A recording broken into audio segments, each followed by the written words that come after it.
시청자 여러분 안녕하십니까. 기업 경영에 관해서 우리가 지금 시험을 만약에 본다면 저는 이분이 대한민국에서 최고점을 받으리라는 예상을 추정하지 않습니다. 이병철, 정주영 이런 경영 1세대 타이쿤들 이후에 아마 대한민국 기업 경영사의 신화를 만든 분이십니다. 외국 소유의 글로벌 브랜드를 내 것으로 만들어서 연 받는 로열티만 4천만 불입니다. 마이더스의 손 경영의 귀재시죠. 윤수 필라 코리아 회장님 오늘 모셨습니다. Just another day that started out like any other. Just another girl who took my breath away. Then she turned around, she took me down. Just another day that I had the best day of my life. 회장님 안녕하세요. 안녕하세요. 네, 반갑습니다. 네, 반갑습니다. 이 건물이 참 특이해요, 회장님. 그렇죠. 이 건물은 본래 네. 이렇게 지으려고 그랬던 게 아닌데, 이 실패작 중에 하나인데, 그러세요? 지어놓고 보니까 괜찮다고는. 아주 실용적으로 보이고 감사합니다. 국내에 이런 스타일의 건물 보기 어려운 스타일 같아요. 대단히 외국에서. 감사합니다. 예, 그렇죠. 제가 오늘 기록을 보니까 회장님 대한항공 탑승 기록이 1000번을 넘었다는. 1200번 탔습니다. 아이고, 네. 뭐 오죽 외국을 다니셨겠어요? 네. 요즘도 그렇게 해외 출장 많이 다니십니까? 그래서 작년도에도 상당히 많이 다녔죠. 그러시군요. 해외 출장이라는 게 뭐 저도 다녀봤지만은 이 시차 극복하고 그러면 힘들어요. 아유, 굉장히 어렵죠. 그렇죠. 그런데 1200번씩 그렇게 항공기를 탔을 정도면 체력이 참 좋으실 것 같아요. 그게 이제, 제가 처음 해외 출장을 나간 해가 1974년도인데, 네. 그때부터 이제 계산하는 거기 때문에 이제 거의 한 40년 동안 다닌 그런 기록이니까 한 해에 다 그렇게 다닌 건 아니고. 아무튼 대단하십니다. 자, 우리 시청자들이 아무래도 뭐 워낙 필라가 유명한 브랜드긴 하지만 그래도 필라 코리아를 잘 모르시는 분들에서 회장님 간단하게 회사 소개 좀 해주세요. 네. 물론 이제 필라는 한국에서 시작된 브랜드는 아니고 이태리에서 처음에 1911년도에 시작을 했다고 그러더라고요. 그래서 지금 내년도 2011년이 우리 필라가 탄생한 지 100주년이 되는 해입니다. 내년도가. 그 다음에 이제 1980년대 초에 처음으로 그 스포츠 신발 라인이 없었는데 그때부터 이제 신발 라인을 애드해서 신발 라인까지 갖게 되고 그래서 지금은 현재 보면은 의류가 주축이고 그다음에 신발도 지금 상당한 포션을 차지하고 그다음에 액세서리 그렇죠. 예, 이런 크게는 세 가지 프라다 라인으로 구성을 하면서 사업을 하고 있다고 말씀드릴 수 있겠습니다. 2007년도 자 필라 코리아가 본사 필라를 인수해서 그냥 속된 말로 세상이 뒤집어졌어요. 재계에서 참 신화가 됐었죠. 현재 글로벌 운영 현황이 어떻습니까? 멀티내셔널 그런 그 코퍼레이트의 특징인데 리걸리 이제 무슨 코퍼레이트 오피스가 뭐 어디 있고 다 달리 있어요. 그런데 저희 같은 경우에는 이제 리걸리는 코퍼레이트 오피스가 룩셈부르크에 있습니다. 룩셈부르크에 이제 우리 본사가 있고 많은 경우에 이제 그렇게 정하는 이유 중에 하나가 이제 텍스 이슈 때문에 이제 그런 경우가 있을 수 있겠고요. 그다음에 이제 오퍼레이셔널리는 아마 뉴욕이 아마 우리 코퍼레이트 오피스라고 봐야 될 겁니다. 그게 지주회사 이름이 뭐죠? GLBH. GLBH. 예. 글로벌, 리딩 브랜드 하우스라고. 그것이 우리 그 필라의 지금 홀딩 컴퍼니가 되겠습니다. 그 홀딩 컴퍼니 오피스가 있는 데가 룩셈부르크입니다. 네, 그렇군요. 자, 2007년 인수 당시보다 지금 매출이 한 20% 성장해서 12억 달러. 정확하게 말씀드리면 2006년도에 아마 글로벌리 필라가 8억 2,100만 불인가 정도 했어요. 작년도 기준으로 보면은 10억 한 4천만 불? 정확히 말씀드리면 27% 그렇군요. 성장을 했습니다. 올해 회장님 경영 목표는 어떻게 잡고 계세요? 올해는 특히 2007년도에 우리가 인수한 후에 작년도가 첫 번째 우리가 프로핏을 낸 하나인데 올해는 그 프로핏 그 폭이 상당히 크게 되는 그런 아주 좋은 한 해가 될 것 같습니다. 그래서 작년도에 우리가 이익을 2,700만 불 글로벌 레벨로 그 정도 냈는데 올해 한 6천만 불 이상 날 것 같다 하는 그런 예상을 할 수 있고요. 그다음에 왜 레베뉴 측면에서는 올해 한 1.4 빌리언 달러 정도 될 것 같습니다. 그러니까 1.4면은 14억 불. 14억 불. 그렇죠. 14억 불. 14억 불. 예, 예, 예. 예. 자, 우리 2007년도 아무튼 그 필라 코리아가 본사인 필라를 인수하는 그 과정, 그 드라마틱한 과정을 얘기 안 하고 넘어갈 수 없죠. 이게 예. 뭐 쉬운 표현을 하면 꼬리가 이렇게 몸통을 지배하게 됐다고 그렇게 일부에서 표현을 했는데 그 인수 과정을 회장님 다시 한번 좀 간단하게 회고해 주세요. 예, 일단은 이제 제가 이렇게 필라를 인수하게 된 그 가장 큰 동기는 뭐냐면 필라 자체가 비즈니스 매니지먼트에 실패해가지고 어려운 상황이니까 주인이 팔으려고 그랬죠.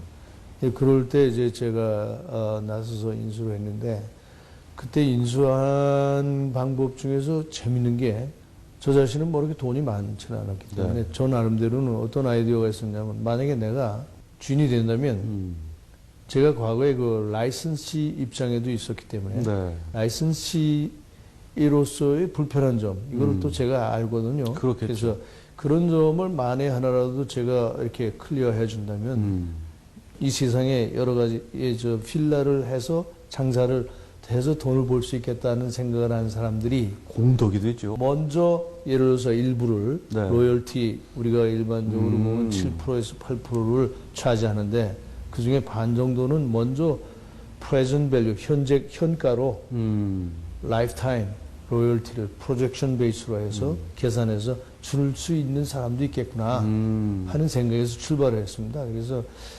제가 그 생각을 가지고 어프로치를 해서 이 글로벌 트레이드마크 라이트를 살 때 들어가는 돈을 다 조달할 수 있게 됐습니다. 그런데 은행에서 특히 돈을 빌릴 때는 그러면 그냥 빌려주지 않을 거 아닙니까? 당연히요. 그럼 당신이 어떻게 돈을 갚을 건가에 대한 계획에 대한 거를 제시해야 되는데 그 계획서 내의 내용이 바로 제가 조금 전에 말씀드렸다시피 이렇게 라이선스를 좀 독특하게 해서 예를 들어서 모든 사람들이 불편하게 생각하는 5년의 그는 노멀 텀이 아니고 라이프타임의 라이선스를 주는 대신에 내가 지금 당장 필요한 현금을 좀 먼저 달라.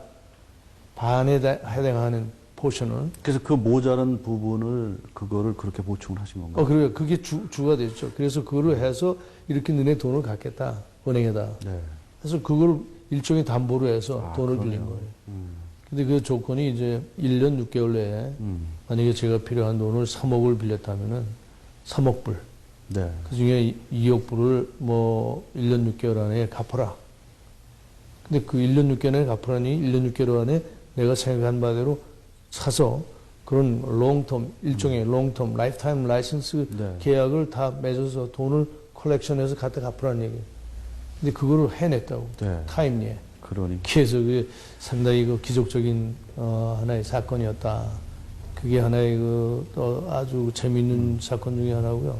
그 후에 주인이 됐더라도 그게 문제가 많은 브랜드를 인수하고 나서 그거를 정상화시키고 리스트럭처링해서 정상적으로 돌아가게 하기 전에는 문제가 생기기 전에 지금 현재 장안에도 그런 얘기가 있잖아요. 그러면. 예. 근데 그거를 또 리스트럭처링을 타임리에 아주 적절하게 잘 해서 이 프로핏 스트럭처를 바꿔놨다는 게 상당히 중요하다. 그러면요. 네. 그런 M&A 방법이 국내에서 별로 시도가 안 됐던 M&A 방법이라는 거죠? 제가 알기에는 그게 국내만이 아니고 네. 외국에서도 이런 인텐저블한 에셋을 가지고 네. 돈을 조성해서 그걸 가지고 기업을 트레이드마크 기업체를 사고 또 다시 그걸 이용해서 다시 페이를 하고 한 이런 예는 처음이라고 합니다. 그 M&A에 대해서 회장님은 어떻게 공부를 좀 하셨어요? 그것을 무슨 공부를 하고 그런 거 아니고 네. 일종의 이제 비즈니스를 해나가면서 이제 경험을 통해서 하나씩 그렇군요. 얻게 돼 있고 또 하나는 이번 M&A의 특징이 뭐냐면 제가 필라 비즈니스를 하면서 느끼는 불편한 거를 느낀 거를 이용해서 예. 이거를 털어주면 이렇게 나한테 도움이 되겠다 하는 생각에서 출발한 것이 이게 제대로 잘 그게 자금이 이렇게 잘 펀딩이 안 되고 할 적에는 그 그야말로 문제가 심각하죠. 어디선가 제가 인터뷰에서 보니까 피를 말리는 것 같다라는 말씀을 하셨는데 말 그대로 그렇겠죠. 그런 예. 수많은 난관을 뚫고 이제 아무튼 M&A를 그 세계적인 M&A를 하셨는데 그 뭐 정말 특별히 그 고생담이라든 기억에 남는 일화 있으면 간단히 하나만 좀 소개해 주시죠. M&A 하는 과정을 아시는 분은 아시겠지만 네. 먼저 우선 사야 되겠죠. 그렇죠. 사기 위해서는 사는 데 들어가는 돈을 조달해야 하는 과정. 그게 네고시에이션이 터프하죠. 또 그 다음에 그걸 한 다음에 또 다시 돈을 갚아야 하는 과정. 네. 돈을 갚은 다음에 또 뭐로 해야 되냐면 그 산 비즈니스를 프로피터블하게 끌고 가야 되는 이런 이슈. 이런 크게 보면 한 서너 가지 이슈가 꼭 넘어야 할 산들이라고 할 수 있습니다. 그런데 이런 것들이 이제 제가 2006년도 후반기서부터 시작된 프로젝트거든요, 이게. 그래서 이제 지금 이제 조금 전에 초기에도 말씀드렸지만 제가 인수를 하고 나서 2009년도에 처음 프랍시를 냈다고 그랬잖아요. 그렇죠. 그거는 이제 전체 M&A 과정을 생각하면 2006년도 중반에 시작한 M&A가 이제 2009년에 와서 처음 이제 돈을 본 그런 그 경우를 완결이 졌다고. 완결을 줬다고 볼 수가 없고 아직도 한 단계가 더 예, 있습니다. 예. 그게 한 단계가 뭐냐면 돈을 조성할 때 중요한 역할을 했던 분 중에 또 어떤 분들이 있냐면 인베스터들, 뉴 인베스터들, 그 기관 투자가들. 그리고 이제 그 사람들은 우리 비즈니스에 영원히 남아서 같이 나오고 파트너가 되겠다는 생각보다는 주식을 높은 가격에 팔고 빠져나가기 때문이거든요. 그래서 그런 것들이 이제 완성이 되려면은 저희 회사가 IPO를 가서 공개된 시장을 통해서 그 사람이 빠져나가야 완전히 끝나는 겁니다. 네. 그 과정이. 야, 그 참 그 산전수전을 다 겪은 능수능란한 이탈리아 혹은 미국의 그 선수들을 참 그렇게 그 M&A를 통해서 내 회사로 만들었다는 게 참 대단하시다는 평가를 안 받을 수 없죠. 그 시청자들은 아마 그런 게 궁금하실 거예요. 도대체 이 큰 글로벌 조직을 이 지주회사의 가운데 앉으셔서 윤 회장님이 어떻게 글로벌리 지휘를 하실까 그런 것도 좀 궁금할 것 같아요. 그런 그 일정 같은 걸 조금 좀 그래서 재밌게 이제 그게 아마 제가 만약에 필라에 대한 내용을 잘 모르는 사람이었으면 이걸 못합니다. 그렇겠죠. 제가 필라를 위해서 일한 지가 거의 한 26년째 일을 하거든요. 첫째는 필라 브랜드가 어떤 브랜드다. 이건 어디에 어떻게 하면 된다든가, 이게 어디에 약점이 있다든가, 매니지먼트에 어떤 것이 고쳐지면 된다든가, 이런 것도 제가 너무 잘 알았고, 또 필라를 좋아하는, 그야말로 필라에 대해서 쉽게 얘기하면 미쳐있는 사람들이 각 컨티넨트에 어디에 누가 있고 이런 것도 제가 다 알게 되고 이러다 보니까 그렇죠. 이제 가능한 거고, 거기서 더군다나 이제 필라 글로벌 전체가 굉장히 서퍼링 하는 과정 중에서도 필라 코리아는 계속 그 끊임없이 안정적으로 성공했죠. 성공을 계속 해나갔다고요. 그러다 보니까 필라에 관심 있는 사람들은 저 미스터 윤, 제 이름이 미국말로 진윤인데 진윤 저놈은 대단한 놈이다라는 그런 이미지가 전 세계 필라를 사랑하는 사람들 마음에 이제 뿌리를 받게 되죠. 그러다 보니까 이제 제가 아까도 얘기했지만 뭐 로열티를 반을 먼저 라이프타임에서 프레젠 밸류 달라. 그 대신에 너한테 라이프타임 라이선스를 주겠다. 이런 딜을 그런 사람들하고 다 한 겁니다. 전부터 다 저를 아는 사람들하고 그게 어느 날 갑자기 홍두깨처럼 뛰어나가서 된 건 아니고 그렇겠죠. 그런 걸 봤을 때 전 세계가 큰 것 같지만 절대 크지 않다. 어떤 한 분야로 가면은 너무 좁아요. 그 세상이. 만약 필라, 스포츠 브랜드 이런 데 가면 말이죠. 너무 좁다고. 근데 이제 거기에 소문이 쫙 퍼지죠.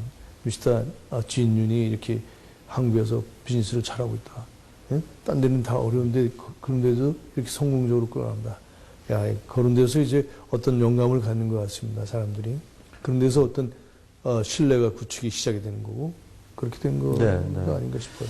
자, 이거 뭐 하여튼 그 기업 얘기를 조금 일단 접어두고 우리 그 저희 프로그램은 꼭 그 사람 얘기를 좀 많이 하는 편이에요. 그래서 우리 윤 회장님 그 자연인 윤 회장님을 조금 진단해보는 그런 네. 시간 좀 갖고 가요. 고향이 경기도 화성이라고요. 예, 경기도 화성군 여기 비봉면입니다. 비봉나들목이 그 우리 고향입니다. 가본 적 있어요. 예. 그 어려서 굉장히 어렵게 자라시고 뭐 어머님이 일찍 돌아가셨다고 얘기 들었어요. 글쎄, 그때는 뭐 어렵지 않은 사람이 다 없었죠. 우리나라가 상당히 어렵죠. 어렵었죠. 지금같이 이게 잘 사는 세상은 최근에 와서 이제 우리가 좀 잘 살게 됐는데, 제가 낳은 해가 1945년도였는데, 제가 낳은 1945년도 해방이 되는 때 아닙니까?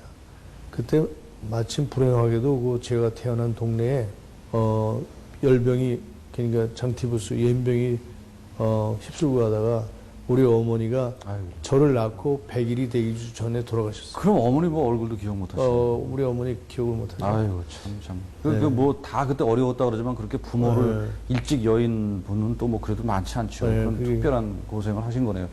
회장님이 어디선가 그 20대를 스스로 암흑기라고 이제 표현하셨어요. 그렇게 얘기한다는 뜻이 있습니다. 제가 이제 고등학교 서울학교 나왔는데, 고등학교 나올 때까지 저는 그 고등학교 2학년 때 우리 아버지가 돌아가셨어요. 시골서. 아버님마저도 네, 고등학교 고등학교 2학년 때 네. 돌아갔어요. 그래서 뭐 아버님은 본래 농사를 짓던 분이고, 그래서 뭐 보시는 사람 시각에서는 예를 들어서 뭐 아버님이 저에게 큰 도움이 됐을 수 있는 입장은 아닐 수도 있어요. 그렇지만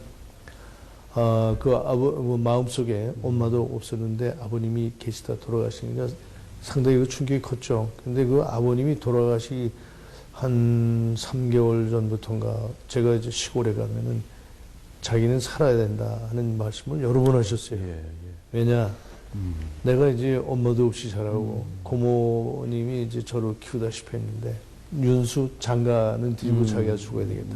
나를 살리라 이게. 네. 그래서 내가 고등학교 2학년 아이가 살릴 길도 없고 그때 이제 아버님이 무슨 병에 걸리셨었나요? 폐암이었어요. 아이고, 폐암. 폐암이셨구나. 그래서 이제 그때 이제 받은 충격으로 내가 참 우리 아버지가 말씀하시는 이런 말씀이 어떤 앤서를 찾아야겠다.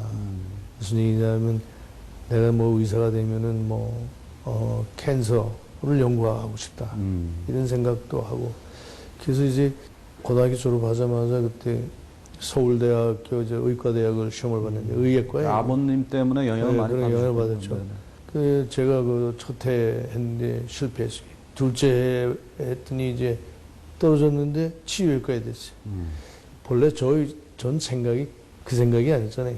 가면은 뭐 이게 암을 좀 연구하고 싶다 하는 생각이 주 생각이었는데 글로 가게 되니까 거기에서 많이 실망을 하고 그래서 제가 서울대 물리대 치유외과를 한 8개월 다녔나? 그 다음에 또 다시 이제 도저히 안 되겠다 싶어가지고 다음에 또 다시 또 의대를 네. 또 시험 봐서 3번 떨어졌어요. 서울의대. 네. 또 떨어져서 접고서 외국어대학에 갔어요. 그러니까 이게 대학 떨어진 사람들이 실망할 게 없는 게 우리 윤 회장님 같은 경우 떨어지셔가지고 세계적인 기업에 이게 CEO가 되셨는데. 근데 제가 지금 와서 보면 말이죠. 사람이 살아가는데 어떻게 보면 이제 제가 겪었던 그런 그 여러 가지 좌절 이런 것이 저에겐 하나의 큰 에셋, 자산이 된 것 같아요. 근데 그게 성공한 분들의 공통점이에요. 에셋이 된 것 같고 저는 이런 얘기를 가끔가다 많이 했는데 부모가 돈을 남겨주려면 우리 그 사회에서 많이 얘기되는 분같이 돈을 왕창 남겨주든지 아니면은 없든지 어중간하게 남겨주는 사람 치고 성공한 사람 못 봤다고. 참 그건 사실인 것 같아요. 네. 그보다는 돈을 많이 남겨주지 못할 때는 오히려 어려움을 남기고 가는 게 낫다. 자식에게. 그런 얘기를 하고 싶은데 그럴 때 이제 제가 느낀 바로는 그렇더라고요. 무슨 일을 해나가는데 내가 만약에 이걸 시도해서 실패하잖아요. 그럼 내가 잃을 게 뭐가 있냐, 이게. 그럼요.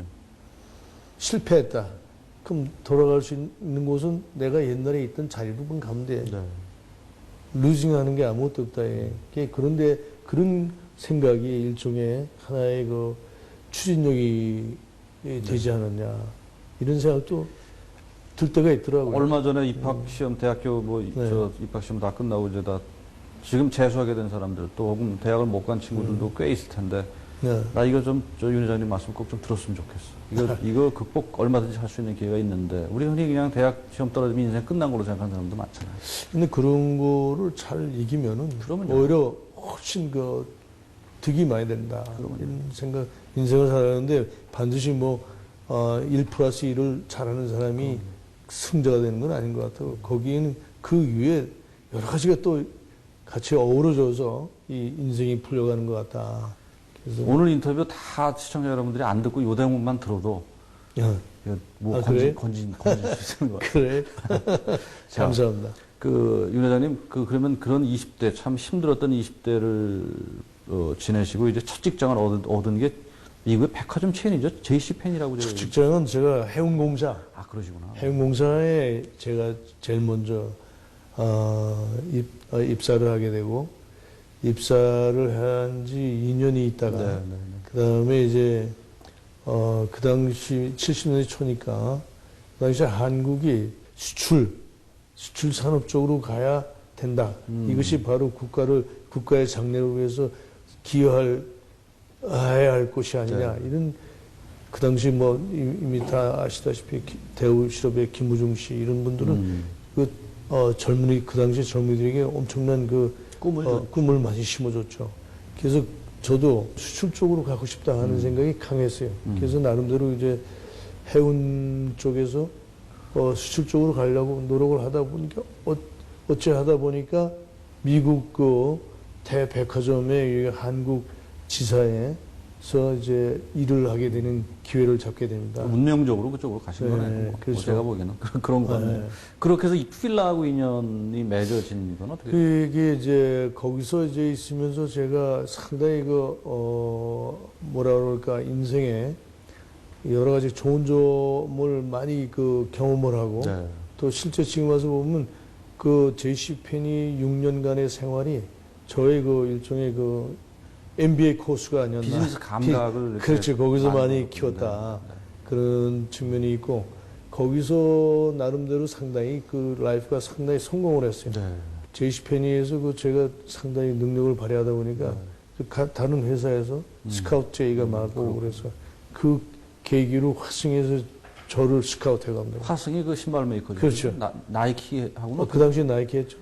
네, 제가 갈 때 나이키를 했는데 저는 그때 서울 사무소에서 수출을 책임지고 있는 이사로 발탁이 돼가지고. 임원으로 가셨구나. 그렇죠. 그러니까 거기서 제가 그 당시에 37이었었어요. 네. 그러니까 똑같이 출발한 정상적인 과정을 밟아갔던 우리 친구들과 봐서도 내가 상당히 빠른 그런 진급을 하게 돼서 그 당시만 해도 상당히 놀라운 그런 점프를 하게 된 계기가 됐어요. 그래서 그런 화승의 생활은 또 뭘 배웠냐면 외국 회사에서 경험할 수 없었던 이런 파이낸싱이라든가 그다음에 사람들을 거느리는 방법이라든가 이런 것들을 이제 그리고 배우게 되고 또 많은 사람들과의 의견 조정 이런 거 과거에는 그런 과정이 없이 거의 여기 바이어 같은 입장이기 때문에 상당히 쉽게 어떤 일을 처리할 수 있는 그런 입장이었어요. JC펜이에서는.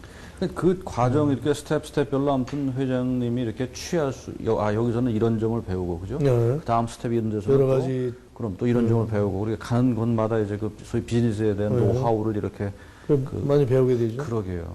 그러다 이제 화승에서 어떤 일이 있었냐면 그 당시에 가만히 가서 화승에서 일을 하다 보니까 우리 브랜드가 없다 보니까 항상 피곤해요. 오더를 수주하고 그걸 또 델리버리하고 또 바이어한테 가서 또 잘 보여야 되고 이런 것들이 굉장히 피곤하더라고요. 그래서 화승에 있던 3년차 되는 해에 생각을 이제 이게 이런 게 아니라 그럼 우리도 나이키와 같은 브랜드를 갖는다면은 좀 편하게 앉아서 장사할 수 있지 않느냐 그런 생각을 하기 시작한다고. 근데 그것도 화승의 USA에다가 그런 걸 하면 되겠다. 왜냐하면 그 당시만 해도 한국 내수라는 건 별 볼 일 없었거든요. 그래서 큰 의미가 없었고 수출의 가장 큰 마켓인 미국 시장에서 어떤 기본적인 어떤 해결점을 찾아보자 하는 생각에서 출발했는데 그때도 제가 출장을 많이 다니고 그러니까 이제 구라파 다니면서 보니까 그 필라 티셔츠가 굉장히 그때 비싸고 아주 그 매력적이었다고. 필라 티셔츠를 한 10개씩 사와서 이 선물을 하면은 이 사람들이 굉장히 좋아했다. 근데 그 당시 필라가 신발 라인이 없었어요. 네. 저 양반들하고 얘기를 해서 내가 만약에 하나라도 화성 아메리카가 필라의 라이선스가 될 수 있다면 내가 생각하는 그는 편하게 장사할 수 있는 길이 열릴 수도 있겠다 해서 이제 거기를 컨택을 하기 시작하는 거예요. 근데 보니까 벌써 미국 사람이 미국 시장에 라이선스는 가져갔더라고, 신발에 대해서. 그러니까 내가 본래 생각하던 그런 저 생각을 이룰 수가 없게 되죠. 필라를 가지고. 그러나 그때 이미 필라하고 접촉이 시작되고 그래서 걔네들과 이 끈다리는 연결이 됐었다고요. 그 다음에 또 미국의 필라의 그 신발, 운동화의 라이선스를 가진 사람을 컨택이 되고, 그러다가 제가 화성을 나오게 됩니다. 다른 문제 때문에 또 화성에서 다른 프로젝트를 하다가 그걸 큰 실수를 합니다, 제가. 그게 ET 인형 네. 맞아요. 그거 만드셔가지고 굉장히 힘들으셨다고 네. 제가 이렇게 장안에서 뭐 들었습니다. 부르마에 팔고 그러던 게 그게 제가 실수한 그 제품들이었었어요. 그래서 이제 본의 아니게 이제 화성을 나오게 된다고. 나오게 돼서 그럼 나와가지고 내가 먹고 살 길을 생각해야 되는데 그때 이제 생각난 게 이제 필라 미국 라이선스 신발 라이선스 생각이 나가지고 전에 만났던 가서 보니까 그 사람이 본래 돈이 많지 않은 사람이 그 필라 신발 비즈니스 하려고 하다 보니까 그래서 그 사람한테 이제 한국 종합상사 중에 쌍용이라고 있었지 않습니까? 그렇죠. 쌍용에 이렇게 소개해서 그 사람들하고 파이낸싱을 연결해서 그 사람이 장사를 잘하게 해서 나는 여기서 이제 그 사람의 이제 신발을 공급하는 에이전트 역할을 하고 그러면서 이제 필라하고 적극적으로 인볼브하게 되죠. 네, 네.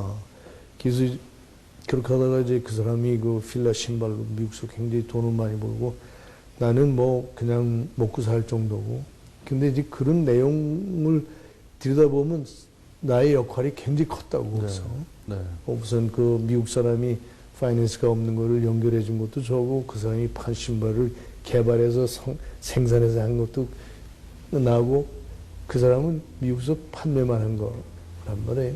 근데 어떻게 91년도에 그 CEO로 근데 그런 내용을 이제 인더스트리에 있는 사람들은 다 알게 된다고. 그 다음에 필라 이태리 사람들 알게 된다고. 그래서 이 이태리 사람들이 어떤 생각을 하냐면, 그 당시만 해도 벌써 어페럴 비즈니스보다도, 티셔츠 비즈니스보다도 신발 비즈니스가 더 큰 거예요. 라이선스가.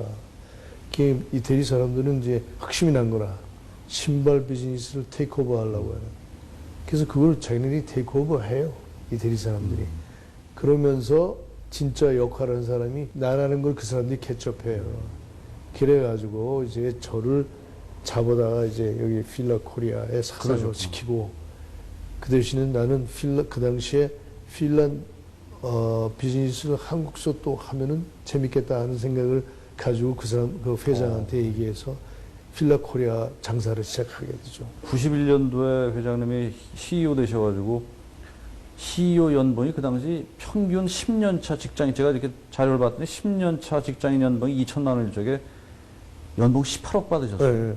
근데 그때 왜 그랬냐면 그때 이태리 그 회장이 나의 공헌도 네. 예를 들어서 필라 브랜드에 있어서 미스터 진 윤이 기여한 필라 신발을 심게 한 가장 큰 장본인이라고 생각해가지고 그런 것도 있었지만 더 중요한 거는 이 사람이 필라 USA의 라이선스로부터 자기네가 택배하려고 할 때 USA 그 신발 비즈니스 내용을 좀 알아야지 또 할 거 아닙니까? 그래서 이 사람이 미국에 와서 가장 그 큰 바이어의 그 바이어들하고 물어보니까 미스터 진윤을 니네들이 뽑으면은 문제가 없다 이게. 그 소리를 들은 우리 회장이 그 다음 날로 한국에 내려와가지고 이게 그 얘기가 나의 밸류가 됐어. 그러게요. 그러네. 그래가지고 그때 처음으로 오퍼한 게 연봉을 100만 불 줄 테니 여기 필라 코리아 사장을 한번 하겠냐 하는 오퍼를 그때 받는다. 아이고, 참, 그래. 그 당시에. 그 신발이 참 뭐 얘기가 나왔으니까 말씀인데 그 우리가 생각하는 것마다 미국 사람들 특히 흑인들이 그 신발에 대한 애착은 대단하더라고요. 대단하죠. 왜 그런지 그렇게 우리나라 사람들은 발 기형이 그렇게 없는데 미국인들은 그 특히 흑인들이 발 기형이 그렇게 많아요. 그래가지고 소위 푸드 케어 센터라고 그러죠 우리가. 네. 그러니까 얘들은 이렇게 돈 좀 벌으면 좋은 신발 사려고 하는 성향 그런 게 있었죠. 근데 그게 이제 아마 이런 것하고 연결이 될 겁니다. 아마 미국 사람들의 기본적인 생각은 물론 돈도 중요하게 생각하지만 두 번째 걔네들은 그 스포츠 이게 그래. 걔네들 생활의 가장 중요한 파트 중에 하나예요. 네, 네. 심지어는 흑인 아이들은 자기네들이 본 것을 가지고 글쎄 먹을 거 사 먹고 나머지 돈은 전부 다 그 신발 사는 데 투자할 그래요. 정도로. 그렇더라고요. 네, 그것도 비싸다고요, 신발도. 그거를, 그런 거를 제가 많이 봤어요. 그러니까 뭐 그들의 성향 같은 거 그런 것이 결국은 회장님의 그런 거를 보고 필라에 처음으로 신발을 끌어들인 그런 공적을 회장이 인정을 해 주신 거죠. 그렇죠. 이태리 회장이 그거를 이제 네, 네. 인정을 해서 그 다음에 또 하나는 이제 한국에서 그 필라 내수를 했는데 그게 연년이 그냥 뭐 100%씩 신장하고 그러니까 그러게요. 이 회장이 완전히 이 헷가다 간 거야. 그게 여기 오면 말이지. 저 미스터 유는 만지면 금을 만드는 사람이라고 네. 해서 그렇게 마이더스 얘기할 분이죠. 정도로 그렇죠. 마이더스 네, 맨이라고 그러게요. 해가지고 그래서 이제 제 연봉이 굉장히 많이 올라갔다고요. 그러니까요. 그래서 이제 2001년도에는 제 연봉이 그때 한국 돈으로 환산했을 때 33억을 받았어요. 아이고. 또 오늘 자료 보니까 91년도부터 2003년도까지 연봉 받으신 거 139억 원 중에서 62억 원을 세금으로 납부하셔가지고 세금을 뭐 굉장히 많이 냈어요. 국세청에서 표창 받으셨어요. 그 회장님 평소에 네. 그렇게 말씀하신다면서요. 뭐 내가 번 돈의 반은 국가에다 내고 그다음에 나머지 돈의 또 4분의 1은 사회에 돌려준다. 뭐 그런 얘기도 내가 한 기억이 있는데 네. 그래서 이제 저는 이제 생각을 이런 데서 그런 얘기가 할 수 있었던 게 아닌가 싶어요. 뭐냐면 내가 돈을 많이 받으니까 처음엔 정신이 없더라고. 아니 너무 돈 많이 많이 받으세요. 받는 사람 중에서도 다 그런 그래서 생각 못하죠. 근데 세금을 낼 만큼 내도 또 많이 남더라고. 근데 뭐 아시다시피 제가 뭐 이렇게 여유 있는 집안의 출신이 아니잖아요. 또 내 가까운 주변의 사람들은 다 좀 이게 사는 게 다 그렇단 말이에요. 같이 나눠서 살아도 또 내가 쓸 돈이 있더라고. 아유. 뭐 주변에 이런 게 참 좋더라고요. 우리 부자들이 회장님 그러잖아요. 야, 예를 들어서 99억을 갖고 있으면 거기다 1억도 못해가지고 100억을 만들고 싶어 하는 게 부자들 심리지. 생각이 좀 이런 생각이 있더라고요.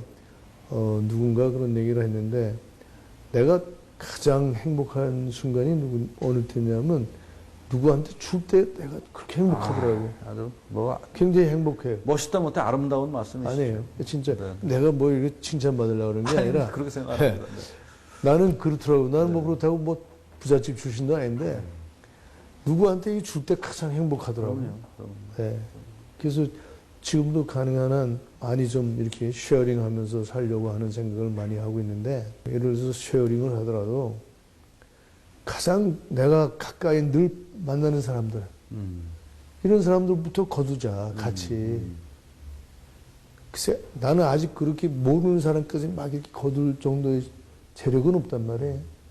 당장 난 가까운 뭐 이렇게 친척, 형제, 뭐 친구 이런 사람들부터 같이 쉐어링 하는 게 좋지 그런 않나. 의미에서 제가 회장님 오늘 이렇게 인연을 맺은 게 얼마나 다행인지 모르면서 제가 듭니다. 아니 그런 생각을 내가 많이 해요. 그런데 거듭 얘기하는데 나는 참 이게 누굴 주는 때보다 더 행복할 때가 없다 아, 그럼요. 하는 생각이 그게 들더라고요.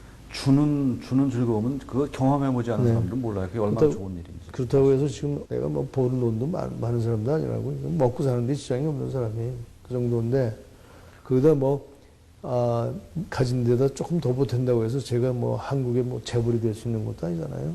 하나님이 나에게 준 그 라이프타임은 제한돼 있잖아요. 누구나 다 알잖아요. 갈 때는 아무것도 못 가져간다는 걸. 그럼요. 네. 제가 또 오늘 그 기업 경영에 관한 뭐 질문을 많이 드리려고 했는데 사실은 이 부분이 네. 시간을 이건 아무리 할애를 해도 아깝지 않은 만큼 중요한 말씀 하셨어요. 그렇습니까? 그럼 네. 그런 면에서 그 우리 기업들의 지금 기업 윤리라고 할까요? 네. 경영 풍토에서 조금 지적할 수 있는 문제점 같은 것들이 조금 있어요. 어떻게 생각하시는지요? 그 이제 기업 윤리라면 아마 한 서너 캐테고리로 나눠서 좀 생각해 볼 필요가 있다고 생각한다고요. 어떻게 돈을 버느냐, 네.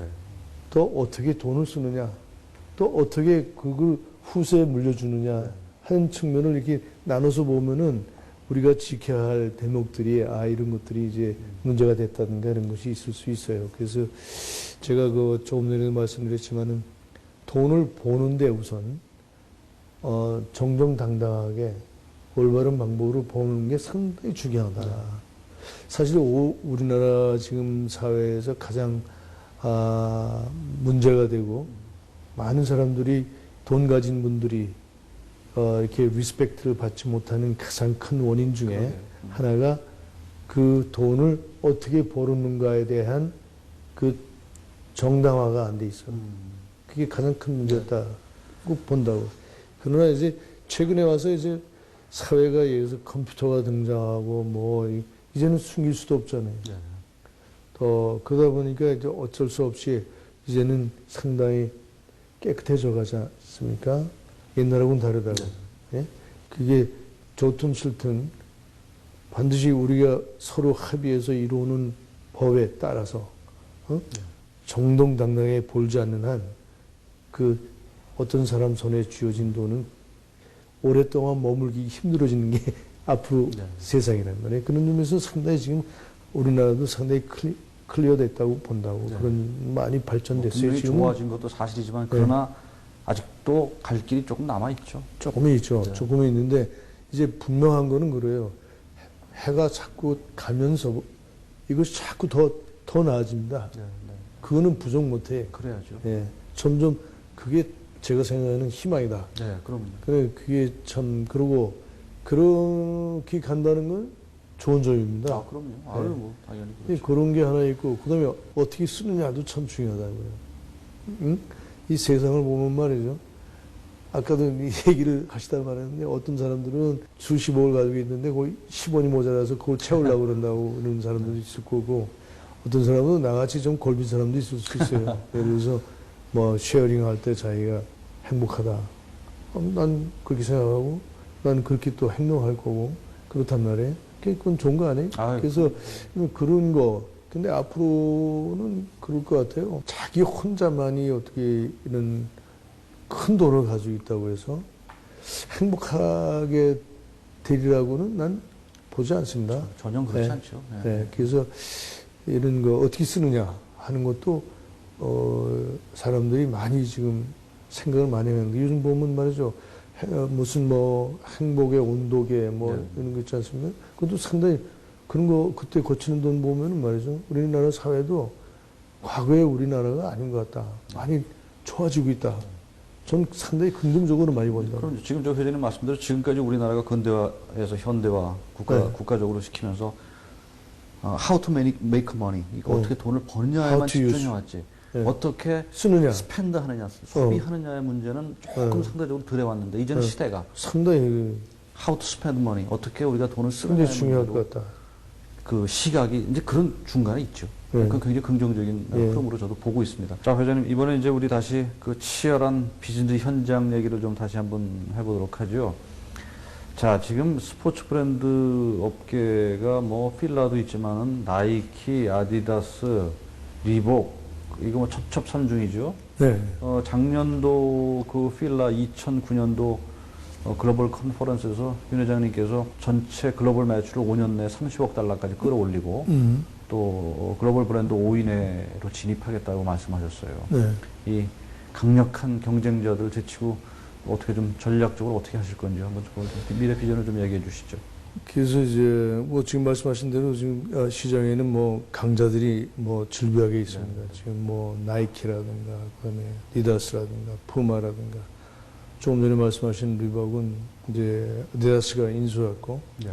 지금 1위가 어디죠? 나이키가 나이키, 1위죠. 네. 그다음에 컨버스는 이제 나이키가 샀고 저 아디다스는 사실은 그 사람들이 리박을 인수해서 오히려 지금 현재는 굉장히 어려운 상황입니다. 오히려 이런 여러 가지 변화무쌍하게 돌아가지만은 저희들은 그게 뭐 결코 우리가 비즈니스를 해나가는데 큰 걸림돌이 된다거나 그런 생각은 안 하고 넘지 있어요. 못할 산은 아니다. 아니다. 네. 그런 생각을 하고 있고요.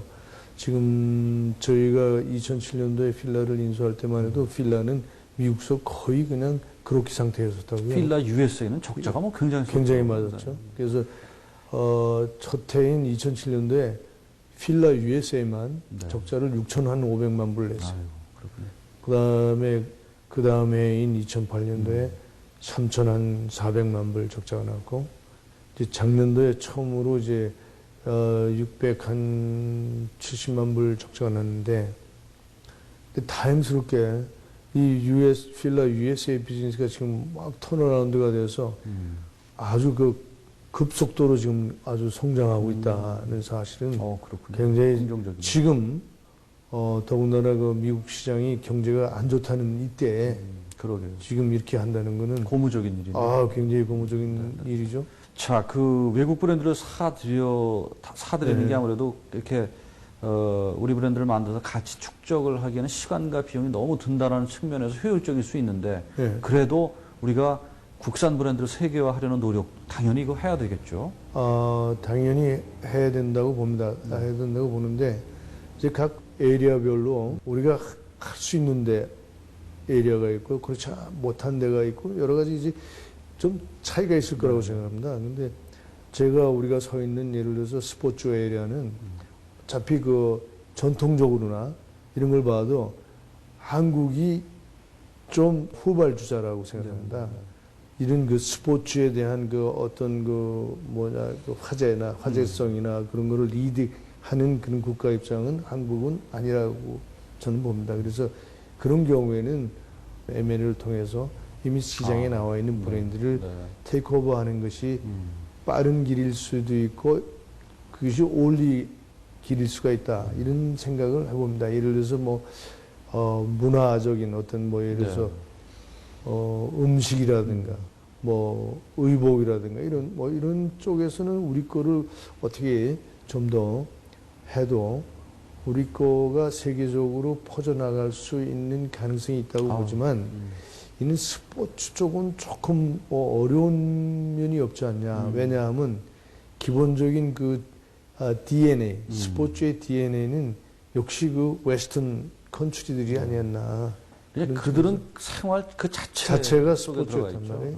근데 우리는 사실 전통적으로 보면 한국의 유교 사상, 어떻게 보면 정적인 자세, 어디 다리를 앉아도 꼬고 앉는다든가, 이런 좀 뭔가 역동적이지 않고 좀 이 정적인 측면이 강조가 많이 되잖아요. 그건 좀 운동하고 스포츠 쪽은 좀 거리가 멀다. 조금 영역별로 좀 영역별로 차이가 있을 수 효율성을 있다. 따져야 된다는 그런 말씀이시죠. 네. 그러시군요. 자, 스포츠 브랜드는 스포츠 스타 후원을 통한 마케팅이 일반적인데 네. 의외로 필라가 지난번에 그 아이돌 그룹 빅뱅을 이렇게 내서 이게 무슨 마케팅 트렌드의 변화의 의미인가요?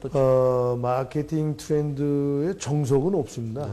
전통적으로 보면 전통 스포츠 선수들을 앞세워서 그 사람들과 같이 브랜드 자체의 어떤 크레디빌리티를 높이는 그런 방법이 이제 스포츠 마케팅의 아주 근간이었는데 전통적 방법이었죠. 네. 근데 최근에 와서는 셀레브리티나 어떤 다른 영역이 다른 쪽에 브랜드들과 같이 콜래보레이션을 해서 또 하는 마케팅 전략이 요즘에 상당히 많이 등장하고 있다고. 혹시 그게 그 회장님 브랜드 이미지가 조금 그래도 좀 떨어졌을 때 노후화됐다 했을 때 그런 방법을 이제 다른 브랜드의 힘을 좀 이용해서 다른 어떤 예를 들어서 셀레브리티의 힘을 얻어서 자기가 미진한 떨어지는 어떤 저력을 좀 보충해서 이렇게 이제 자기네 브랜드에 힘을 불어넣는 그런 콜래보레이션을 많이 한다고 봅니다. 근데 그거는 우리도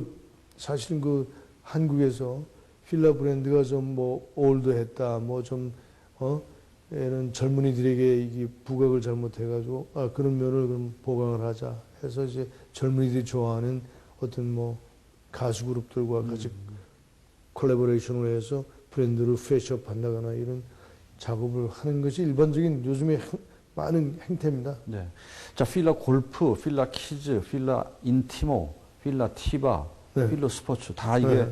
윤 회장님이 새롭게 키워난 네. 그 브랜드 목록들이에요. 네. 앞으로 새롭게 이렇게 영역을 확장할 분야 또는 신규 진출 분야가 있다면 좀 비뜸을 근데 해주시죠. 그거는 지금 뭐 지금으로서는 말이죠. 우리가 할 수 있는 거는 거의 다 트라이를 했다고 네, 저는 네. 생각합니다. 지금 현재 올해 우리가 새로 출시하는 필라 스포트를 출시를 한다면은 필라 브랜드를 가지고 더 이상 익스펜딩 할 수 있는 가능성이 있는 것이 현재로서는 없다. 네. 그렇지만 앞으로 또 사회의 그 트렌드나 네. 사회의 변화를 타면서 또 우리가 새롭게 할 수 있는 그런 에리아가 나타날 수도 있다. 네. 그래서 지금으로서는 더 이상 없다, 있다 얘기하기가 네, 그렇군요. 그렇지 않겠나 네. 이런 생각을 해요. 뭐 또 시장이 변하고 트렌드가 바뀌면 또 거기에 또 부응해서 또 그렇죠. 예. 네, 네.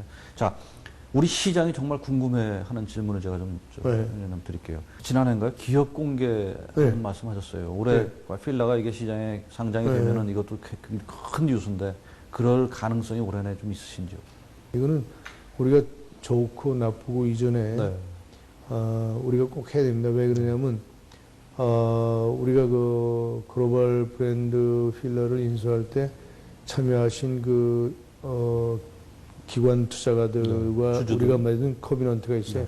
커비넌트에는 우리가 본래는 3월 말 전에 기업 공개를 해야 됐었습니다. 그러나 지금 전 세계 주식 시장 자체가 상당히 어려운 상황이 그런 거를 고려해서 지금 우리 6개월을 익스텐션 받은 상황입니다. 그렇군요. 그래서 네네. 연말 안에만 가면 됩니다. 네, 그렇군요. 네. 자, 그 경제계에서 뭐 유능함이 인정을 받은 우리 윤 회장님을 정치계에서도 가만히 안 놔둔다는 소문이 있어요. 그래서 여러 번 정치권에서 손짓이 있었다는 얘기를 제가 들었는데 뭐 경영보다 재미없을 것 같다 이렇게 말씀하셨다고 그러는데 맞습니까? 재미없었다라는 표현은 안 맞고요. 네. 사실은 제가 정치적인 소양이 부족합니다. 예, 예. 예, 그래서 전 정치를 하면 안 된다고 저는 생각을 하고 네. 또 제가 생각하는 거는 저는 제가 이미 서서 잘 하고 있는 쪽에 제가 하는 것이 국가를 위해서 또 내가 이 세상에 태어난 이상 이 다른 사람들과 같이 어우러져 살아가는데 기여할 수 있는 그쪽이 그곳이 아닌가 네. 그런 생각을 해서 저는 정치 쪽에는 생각을 안 해봤고요. 네. 저는 개인적으로 윤 회장님이 용어가 정확할지는 모르지만 개인의 글로벌화, 우리 개개인이 어떻게 세계화를 하기 위해서 준비해야 되느냐에 대한 아주 좋은 롤 모델이라는 생각이 듭니다. 그런 젊은이들을 위해서 우리가 정말 이제 이게 열려진 시대, 소위 그 개인의 글로벌화를 위해서 또 조언해 주신다면. 저는 어차피 뭐 비즈니스의 그 베이스가 네. 사실 국내가 아니었었어요. 제가 네. 여지껏 살아오면서 계속 뭐 외국 사람들과 같이 코워크를 하고 뭐 외국 시장을 베이스로 한 생각을 많이 했고 그래서 그런지 모르는데 전 세계를 들여다보면은 정치적으로는 국경이 있는지 모르지만 경제적으로는 국경이 이미 없어진 지가 오래된다고 봅니다고요. 한 몇 년 됐습니다. 그래서 이런 그 분위기 속이라면은 우리는 아주 기본적으로 영어는 기본적으로 해야 되지 않냐. 그러지 않고는 우리가 발을 붙이기 어렵지 않겠나 이런 생각이 들고요. 제가 그나마 나름대로 지금 먹고 살 수 있는 것도 제가 나름대로 그 영어를 이렇게 구사할 수 있었던 것이 가장 기본적인 재산이었다 네. 하는 말씀을 드리겠고 제가 돌아다니면서 보면 말이죠. 구라파에 가면 우리나라와 비슷한 나라들이 여러 군데가 있습니다. 네덜란드, 벨gium, 스위tzer랜드. 사이즈도 비슷하고 뭐 인구는 우리가 조금 더 많을지 모르지만 그러나 그런 나라들이 그 국민소득을 보면 우리나라 국민소득의 서너 배는 더 높습니다. 가장 거기 가서 금방 느끼는 게 뭐냐면 그 3개국은 외국어를 3개, 4개 아주 후런트리 합니다. 네. 그래서 네덜란드 가면 뭐 독일말, 불란서말, 영어, 그 다음에 또 뭐 있어요? 자기네 나라만 4개국 그냥 프론트리 한다고. 벨기움도 마찬가지예요. 스위스랜드도 마찬가지라고. 그런 걸 볼 때 그 사람들이 잘 살게 된 가장 큰 원인이 외국어 구사에 아주 특출나서 그런 게 아닌가.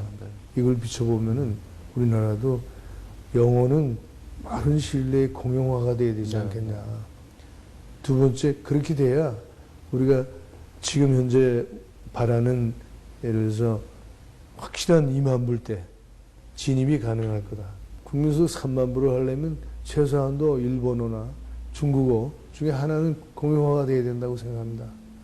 또 그보다 한 단계 높은 4만 불이 되려면 일본어, 중국어, 영어는 한국말과 같이 공용어가 같이 되는 이런 국가가 돼야 우리나라가 잘 살 수 있고 우리가 구라파의 그런 우리와 같은 입장에 있는 국가들의 어떤 국민소득 수준에도 도달할 수 있지 않냐 이런 생각을 한번 해봤다고요. 아주 재미있는 말씀을 듣다 보니까 시간이 아주 굉장히 초과가 돼버렸어요. 마지막으로 윤 회장님이 뭐 아직 젊으시지만 그래도 남은 삶에서 야 이거 하나만은 내가 참 이뤄놓은 게 많은데 그래도 이거 하나는 내가 앞으로도 챌린지 하겠다. 한 번 더 이뤄놓고 싶다는 부분이 있다면 뭘까요?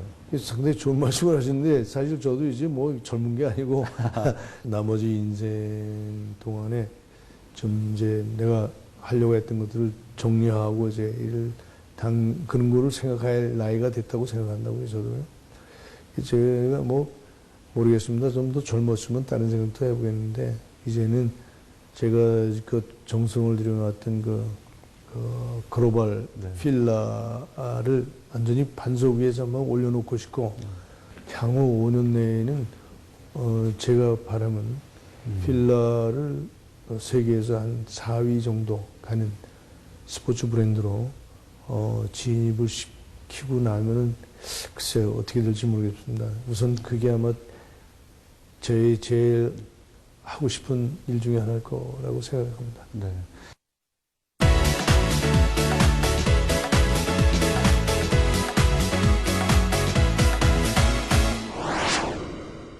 시청자 여러분 관심 있게 보셨죠? 윤 회장님 참 키가 작으세요. 그런데 그 작은 키로 세계를 누비는 큰 상인으로 그렇게 활동을 지금도 하고 계십니다. 오늘 인터뷰 중에서 제가 가장 인상적인 거 2마디로 오늘 인터뷰를 마무리하려고 합니다. 윤 회장님 말씀 첫 번째, 세계가 굉장히 좁다라는 말씀 하셨죠. 그리고 또 하나, 베푸는 것이 굉장히 아름다운 일이다라는 말씀 하셨어요. 오늘 인터뷰 이것으로 마치겠습니다. 시청자 여러분 고맙습니다. 네, 감사합니다.